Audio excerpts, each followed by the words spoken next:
Hello everybody, my name is Shankarji. Now we'll discuss Chapter 2, the Nationalist Movement in Indo-China. Vietnam gained formal independence in 1945 CE or Common Era. Now we'll discuss this topic, emerging from the shadow of China.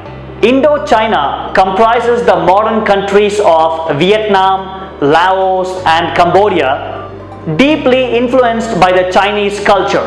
Vietnam was also part of the maritime Silk Route that brought in goods, people and ideas as well. The next topic is colonial domination and resistance. The colonization of Vietnam by the French brought the people of Vietnam into conflict with them in all areas of life, and nationalism emerged from it.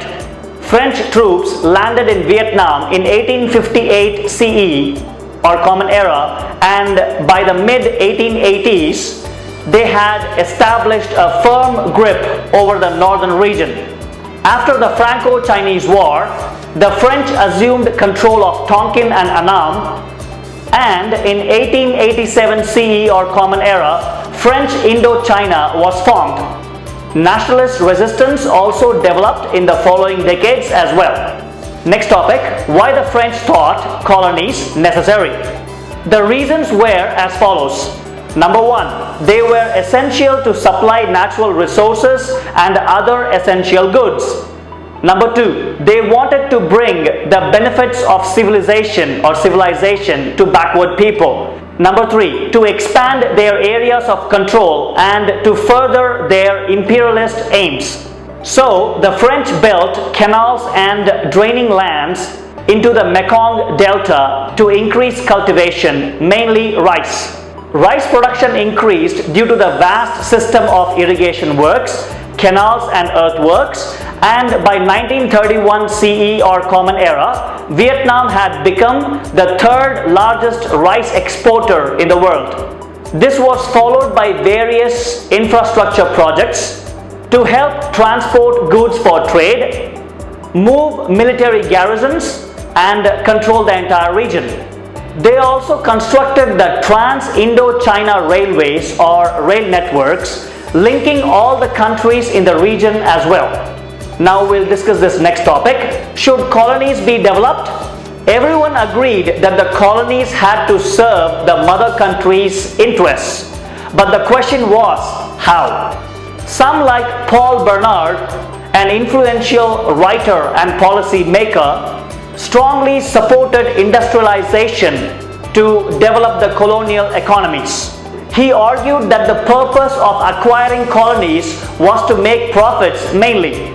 He also pointed out several barriers to economic growth in Vietnam, like high population levels, low agricultural productivity, and extensive indebtedness among the peasants.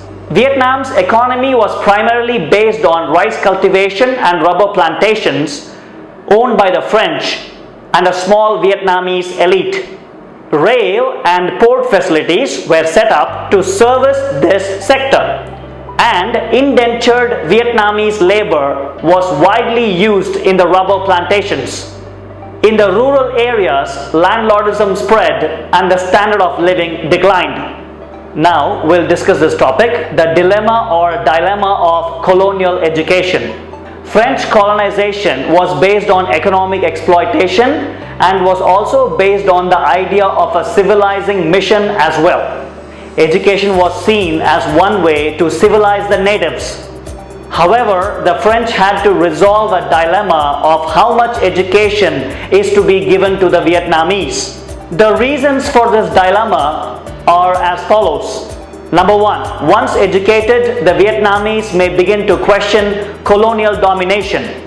Number two, moreover, the French citizens living in Vietnam, also known as the colons, feared that they might lose their jobs to the educated Vietnamese.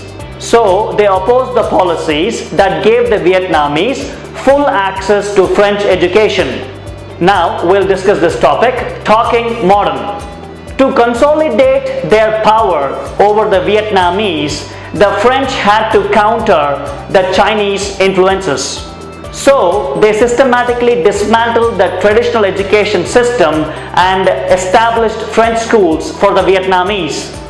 The policy makers suggested that Vietnamese be taught in the lower classes and French be taught in the higher classes. However, only a few Vietnamese students passed the school leaving examination, largely because of a deliberate policy of failing students to disqualify them for the better paid jobs. School textbooks glorified the French and justified colonial rule. The Vietnamese were represented as primitive and backward. School children were told that only French rule could ensure peace in Vietnam. Now, next topic, looking modern.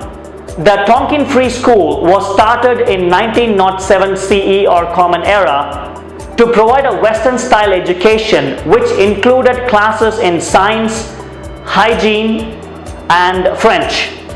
The school encouraged the adoption of Western styles to look modern as well, such as having a short haircut. Now we'll talk about resistance in schools. Teachers and students did not blindly follow the curriculum. Sometimes there was open opposition, at other times there was silent resistance. In 1926 CE, a major protest erupted in the Saigon Native Girls' School. By the 1920s, students had formed various political parties, such as the Party of Young Annan, publishing nationalist journals such as the Annanese Student. Schools thus became an important place for political and cultural battles.